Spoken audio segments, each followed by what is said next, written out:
नमस्कार। आज हम एक बहुत ही दिलचस्प फिल्म पर बात करने वाले हैं। 2020 में आई थी the trial of the Chicago 7। हाँ, काफी चर्चित रही थी ये फिल्म। बिल्कुल। तो हमारे पास इस फिल्म से जुड़े कुछ लेख हैं और जाहिर है इसके पीछे की जो सच्ची घटनाएं हैं उन पर भी कुछ नोट्स हैं। काफी नाटकीय घटनाएं थी वो। हाँ, इसमें कोई शक नहीं। तो आज हमारा इरादा सिर्फ फिल्म की कहानी फिर से बताना नहीं है।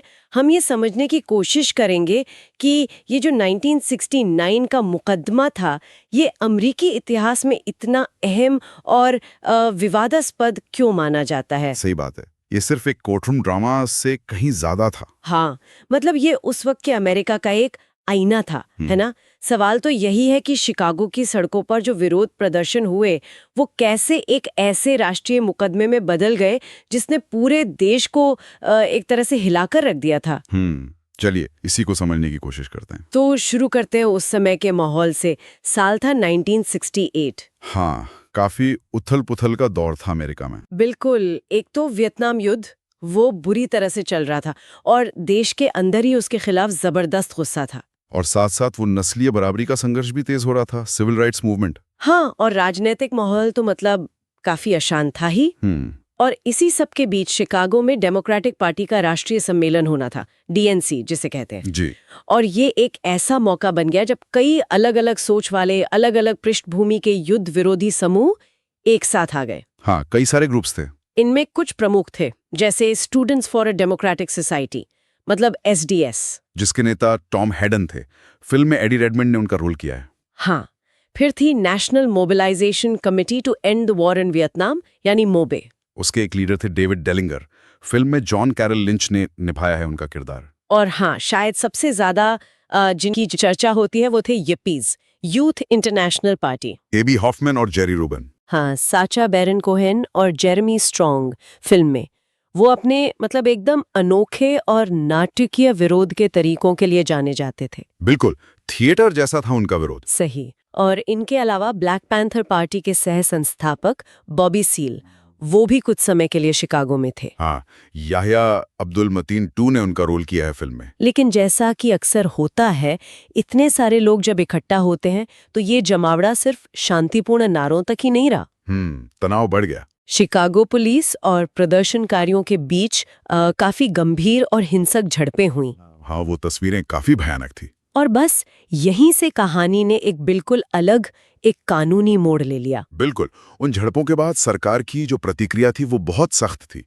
इन अलग अलग नेताओं पर, जो शायद आपस में भी पूरी तरह सहमत नहीं थे। हाँ, राइट। उनकी सोच अलग अलग थी। हाँ, उन पर संघीय सरकार ने साजिश रचने का और दंगे भड़काने के लिए राज्य की सीमा पार करने का गंभीर आरोप लगाया। और इसके लिए एक खास कानून का इस्तेमाल हुआ है ना। हाँ, एक नया और काफी विवादास्पद कानून था उस समय, जिसे रैप ब्राउन लॉ भी कहते थे। आलोचक मानते थे कि यह कानून बनाया ही इसीलिए गया था ताकि नागरिक अधिकार और युद्ध विरोधी नेताओं को निशाना बनाया जा सके। अच्छा। कैसे? क्योंकि ये कानून कहता था कि अगर आप दंगा भड़काने के इरादे से भी राज्य की सीमा पार करते हैं तो वो अपराध है, भले ही दंगा हुआ हो या नहीं। मतलब इरादा ही काफी था। ओ, ये तो काफी खतरनाक बात है। हाँ, तो शुरू में 8 लोगों पर मुकदमा चला। हेडन, हॉफमैन, रूबिन, डेलिंगर, रेनी डेविस, जॉन फ्रोइन्स, ली वाइनर और बॉबी सील। और मीडिया ने इन्हें शिकागो 8 कहना शुरू कर दिया। बिल्कुल, लेकिन इनमें बॉबी सील का जो मामला था वो शुरू से ही सबसे अलग और कह सकते हैं विस्फोटक था। हाँ, उनके साथ क्या हुआ था? देखिए, सील ब्लैक पैंथर पार्टी के राष्ट्रीय अध्यक्ष थे। उनका शिकागो के विरोध प्रदर्शनों की योजना बनाने से कोई सीधा लेना देना नहीं था। वो तो बस कुछ घंटों के लिए वहां एक भाषण देने आए थे। अच्छा। लेकिन दिक्कत ये हुई कि जब मुकदमा शुरू हुआ तो उनके अपने वकील चार्ल्स गैरी वो बीमार थे और शिकागो नहीं आ पाए। और अदालत ने, खासकर जज जूलियस हॉफमैन ने, उन्हें अपना वकील चुनने या खुद अपना बचाव करने का मौका देने से लगभग मना ही कर दिया। मतलब बिना वकील के मुकदमा, ये कैसे हो सकता है? यही सवाल बॉबी सील ने भी उठाया। जब उन्होंने अदालत में अपने संवैधानिक अधिकारों की मांग की, बार बार कहा कि उन्हें उनके वकील से बात करने दी जाए या खुद अपनी बात रखने दी जाए। तो जज का रवैया कैसा था? फिल्म में तो फ्रैंक लैंगेला ने जो जज का किरदार निभाया है वो काफी कठोर लगते हैं। असल में भी ऐसा ही था। जज जूलियस हॉफमैन का रवैया सील के प्रति ना सिर्फ कठोर था बल्कि साफ तौर पर मतलब शत्रुतापूर्ण और पक्षपाती नजर आ रहा था।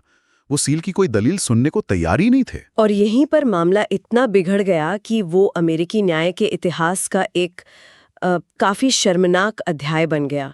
जो हुआ वो वाकई चौंकाने वाला था। बिल्कुल। स्थिति तब नियंत्रण से बाहर हो गई जब बॉबी सील जज के इस रवैये का लगातार विरोध करते रहे। वो चुप नहीं रहे। जज हॉफमन ने उन्हें अदालत की अवमानना, कंटेम्प्ट ऑफ कोर्ट का दोषी ठहराना शुरू कर दिया, बार बार। लेकिन जब सील फिर भी नहीं रुके और अपने अधिकारों की मांग करते रहे, तो जज ने एक ऐसा आदेश दिया जिसकी कोई कल्पना भी नहीं कर सकता। क्या आदेश? उन्होंने कोर्ट मार्शल को हुक्म दिया कि बॉबी सील को उनकी कुर्सी से बांध दिया जाए। क्या? कोर्ट के अंदर? हाँ, कोर्ट के अंदर। और जब वो बंधे हुए भी बोलने की कोशिश करते रहे, तो जज ने आदेश दिया कि उनके मुंह पर पट्टी बांध दी जाए, गैग कर दिया जाए। ये तो अविश्वसनीय है। एक अभियुक्त के साथ ऐसा बर्ताव अमेरिकी अदालत में। सोचिए जरा, ये तस्वीरें, ये खबरें जब बाहर आईं, हाँ, इसका असर क्या हुआ होगा? जबरदस्त असर हुआ। पूरे देश में और दुनिया भर में भी भारी गुस्सा फूटा। लोग स्तब्ध थे। ये तो न्याय का मजाक उड़ाने जैसा था। ये एक प्रतीक बन गया कि कैसे सिस्टम, कैसी व्यवस्था असहमति को कुचलने के लिए किसी भी हद तक जा सकती है। तो फिर क्या हुआ? क्या सील का मुकदमा अलग कर दिया गया? हाँ, इतना हंगामा हुआ, इतना दबाव बढ़ा कि आखिरकार जज को बॉबी सील के मामले को बाकी 7 लोगों से अलग करना पड़ा। उन्हें कंटेम्प्ट ऑफ कोर्ट के लिए 4 साल की सजा सुना दी गई। हालांकि बाद में अपील में वो सजा रद्द हो गई। अच्छा। लेकिन इस घटना के बाद ही ये मुकदमा शिकागो 7 के नाम से जाना गया और इसने मुकदमे की टोन सेट कर दी। ये साफ हो गया कि ये सिर्फ कानूनी लड़ाई नहीं होने वाली, ये विचारधाराओं का टकराव होगा। इस एक घटना ने ही जिसे पूरे मुकदमे का मिजाज तय कर दिया। अब जरा कोर्टरूम के अंदर आते हैं। जज जूलियस हॉफमैन का जो रवैया था, क्या वो सिर्फ बॉबी सील के लिए ही ऐसा था या बाकी अभियुक्तों और वकीलों के साथ भी? नहीं, उनका रवैया लगभग सभी अभियुक्तों के प्रति और खासकर उनके बचाव पक्ष के वकील विलियम कुंसलर और लियोनार्ड वाइनग्लास के प्रति शुरू से ही बेहद पक्षपातपूर्ण और अपमानजनक था। अच्छा, किस तरह से? वो लगातार उनकी दलीलों को नजरअंदाज करते, उन्हें बीच में टोकते, उन्हें बार बार बदतमीज या अशिष्ट कहकर अपमानित करते। ऐसा साफ लगता था, मतलब कई पर्यवेक्षकों ने भी कहा कि उन्होंने जैसे पहले से ही मन मना लिया था कि ये लोग दोषी हैं। और बचाव पक्ष के मुख्य वकील थे विलियम कुंसलर। मार्क राइलेंस ने फिल्म में उन्हें निभाया है। वो तो काफी जाने माने नागरिक अधिकार वकील थे। उनके लिए कितना मुश्किल रहा होगा? कुंसलर के लिए ये एक तरह से दोहरी लड़ाई थी। एक तरफ तो उन्हें सरकारी पक्ष के आरोपों का जवाब देना था, और दूसरी तरफ उन्हें खुद जज हॉफमैन के पूर्वाग्रहों और उनके लगातार पक्षपातपूर्ण फैसलों से जूझना पड़ रहा था।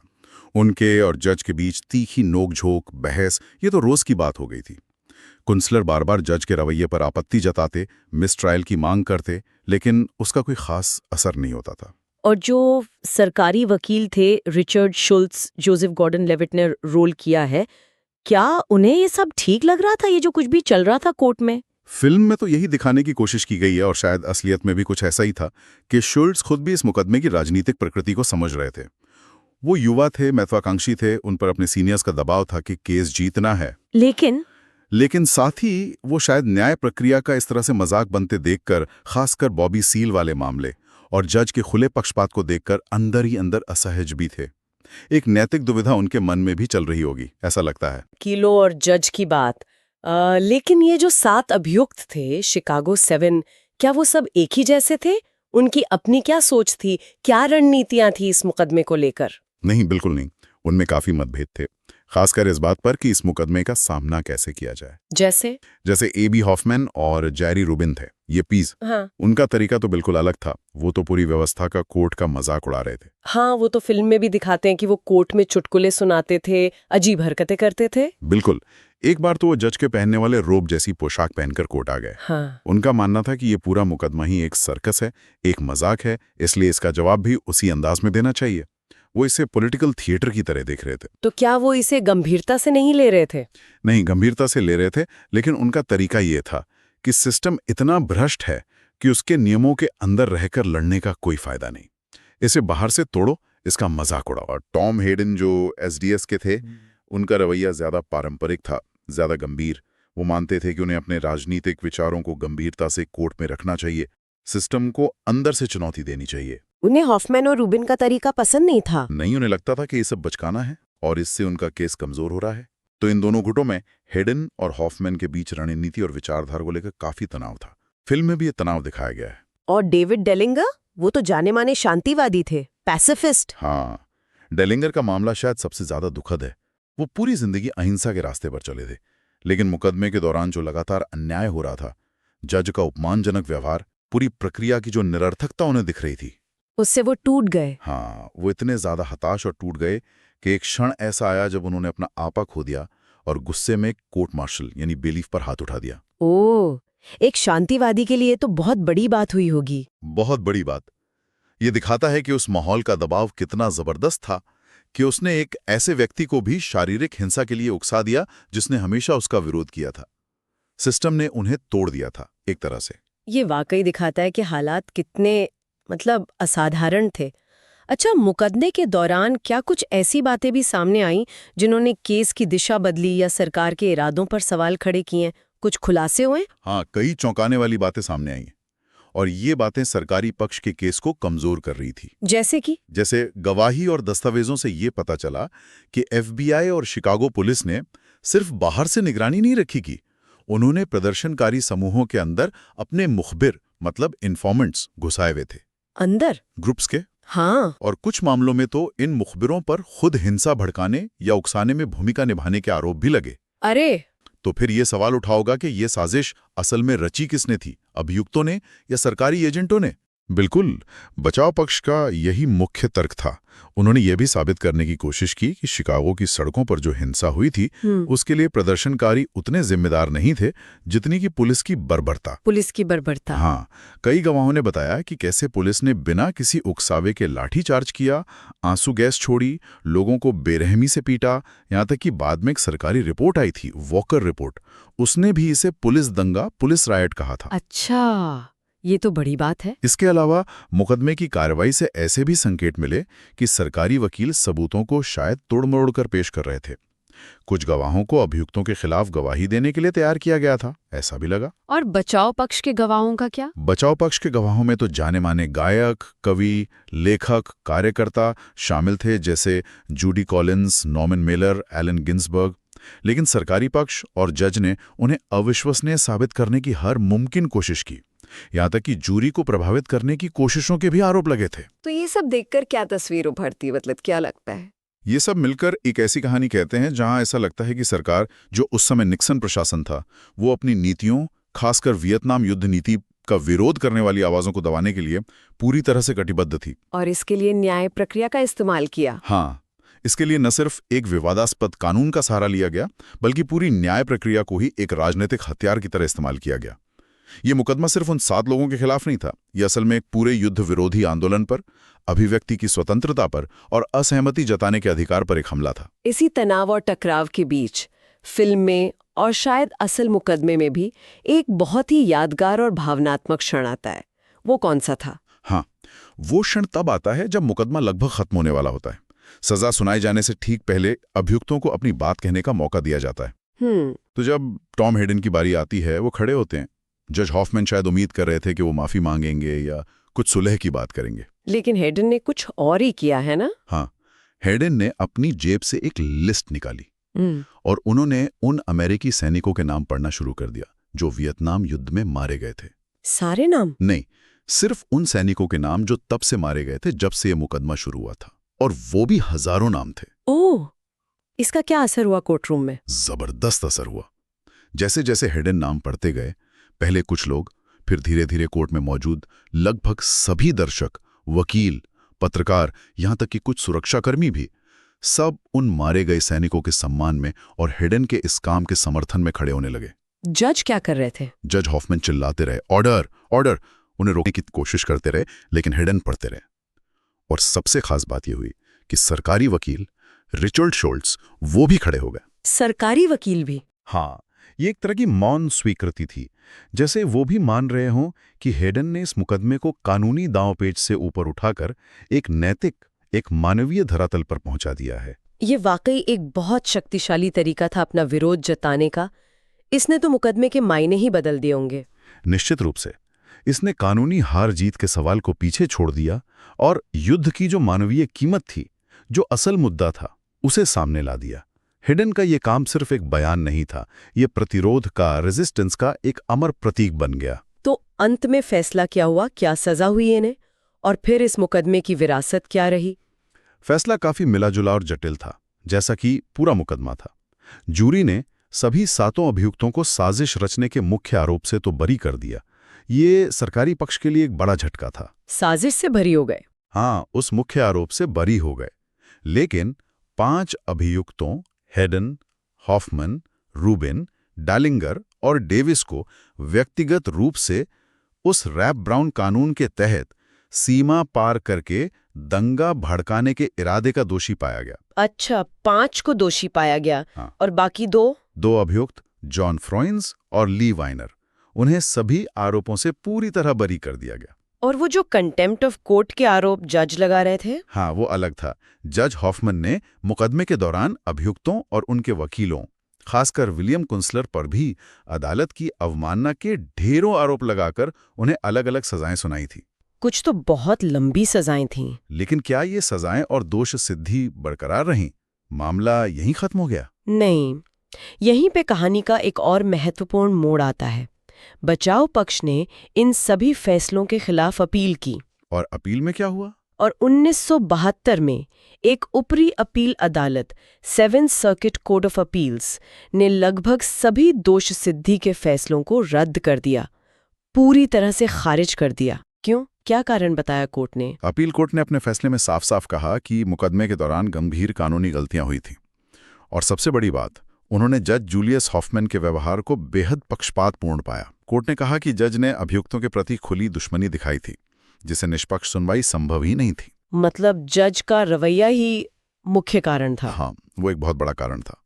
और जो अवमानना के आरोप थे, उनमें से भी अधिकांश को या तो खारिज कर दिया गया या बहुत कम कर दिया गया। तो इसका मतलब ये हुआ कि अंत में कानूनी तौर पर सरकार का केस टिक नहीं पाया। बिल्कुल। अपील कोर्ट का फैसला इस बात का सबूत था कि ये मुकदमा कानूनी आधार पर कमजोर था और राजनीतिक दुर्भावना से कहीं ज्यादा प्रेरित था। यह निक्सन प्रशासन की एक कोशिश थी उन लोगों को डराने और चुप कराने की जो मुखर होकर सरकार की नीतियों का विरोध कर रहे थे। लेकिन विडंबना ये हुई कि जिसे वो दबाना चाहते थे वो और ज्यादा उभर गया। सही कहा। सरकार जिस विरोध को दबाना चाहती थी, इस मुकदमे ने उसे और ज्यादा प्रचारित कर दिया, और ज्यादा सहानुभूति दिला दी। इस मुकदमे की विरासत बहुत बड़ी है। ये अमेरिकी इतिहास में सरकारी शक्ति के दुरुपयोग का, अभिव्यक्ति की स्वतंत्रता पर अंकुश लगाने की कोशिशों का और शांतिपूर्ण विरोध के अधिकार के लिए संघर्ष का एक मील का पत्थर बन गया। इसने दिखाया कि न्यायपालिका का राजनीतिक इस्तेमाल कैसे हो सकता है, लेकिन इसने ये भी उजागर किया कि नागरिक अधिकारों और न्याय के लिए लड़ना कितना जरूरी है। शिकागो 7 का मुकदमा आज भी दुनिया भर में जब भी नागरिक स्वतंत्रता, विरोध के अधिकार और राज्य की जवाबदेही पर बहस होती है, तो एक महत्वपूर्ण संदर्भ बिंदु की तरह याद किया जाता है। अगर हम इस पूरे मामले और फिल्म से जो मुख्य विषय या थीम निकले हैं, उन्हें समेटने की कोशिश करें तो कुछ बातें बहुत साफ उभरती हैं। पहली तो यही कि लोकतंत्र में शक्ति का संतुलन कितना नाजुक हो सकता है ना? हाँ, बिल्कुल। ये दिखाता है कि कैसे चुनी हुई सरकारें भी असहमति को दबाने के लिए अपनी ताकत का गलत इस्तेमाल कर सकती हैं। दूसरा, न्याय की निष्पक्षता का सवाल। जज हॉफमैन का रवैया सिर्फ एक व्यक्ति का पूर्वाग्रह नहीं था, वो शायद उस प्रणालीगत पूर्वाग्रह का प्रतीक बन गया जो कानूनी व्यवस्था में घुस सकता है, खासकर जब मामला राजनीतिक रूप से संवेदनशील हो या फिर हाशिए के समूह से जुड़ा हो। बिल्कुल सही। तीसरा, मुझे लगता है अनेकता में एकता का पहलू। ये जो शिकागो 7 के सदस्य थे, ये बहुत अलग अलग विचारों के, अलग अलग तरीकों वाले लोग थे। उनके बीच काफी मतभेद भी थे। हाँ, जैसा हमने बात की, हेडन और हॉफमैन की सोच कितनी अलग थी। लेकिन एक बड़े अन्याय के खिलाफ, युद्ध के विरोध में वो एक मंच पर आए। ये दिखाता है कि एक साझा दुश्मन या एक साझा मकसद कैसे बहुत अलग अलग समूहों को भी एकजुट कर सकता है। और चौथा और शायद सबसे स्थायी सबक जो है, वो है विरोध का और असहमति जताने का महत्व। ये पूरा प्रकरण हमें यही याद दिलाता है कि शांतिपूर्ण प्रदर्शन करने का अधिकार, सरकार की नीतियों पर सवाल उठाने का अधिकार, खुलकर अपनी बात कहने का अधिकार, ये सब लोकतंत्र की बुनियादें हैं। और इन अधिकारों को बचाए रखना कितना जरूरी है। हाँ, क्योंकि सत्ता हमेशा इन्हें सीमित करने की कोशिश कर सकती है। इतिहास यही दिखाता है। तो the trial of the Chicago 7 सिर्फ एक ऐतिहासिक फिल्म नहीं है। ये अमेरिका के एक बेहद उथल-पुथल वाले दौर का, वहाँ की न्याय प्रणाली की सीमाओं और उसकी संभावनाओं का, और सबसे बढ़कर असहमति के अधिकार के लिए लड़ी गई एक यादगार लड़ाई का आईना है। ये दिखाता है कि अलग अलग रास्ते अपनाने वाले लोग भी कैसे एक साझा लक्ष्य के लिए साथ आ सकते हैं और अन्याय के खिलाफ आवाज उठाने का साहस दिखा सकते हैं। और ये हमें आज के बारे में भी सोचने पर मजबूर करता है ना? बिल्कुल। आज भी हम दुनिया भर में विरोध प्रदर्शन देखते हैं, न्याय की मांग उठती है, सरकार की जवाबदेही पर सवाल उठते हैं। तो क्या शिकागो 7 जैसी घटनाओं से हमने कुछ सीखा है? क्या सत्ता का चरित्र बदला है या विरोध के तरीके बदले हैं? हाँ, इस सवाल हमेशा प्रासंगिक रहेगा कि इतिहास से सबक लेकर हम अपने वर्तमान को कैसे बेहतर बना सकते हैं। इस पर विचार करना वाकई जरूरी है। आज के इस विश्लेषण में इतना ही। उम्मीद है the trial of the Chicago 7 और उसके पीछे की जो सच्ची जटिल कहानी है उस पर यह बातचीत आपको दिलचस्प लगी होगी और शायद कुछ सोचने पर मजबूर भी किया होगा। हाँ, उम्मीद तो यही है।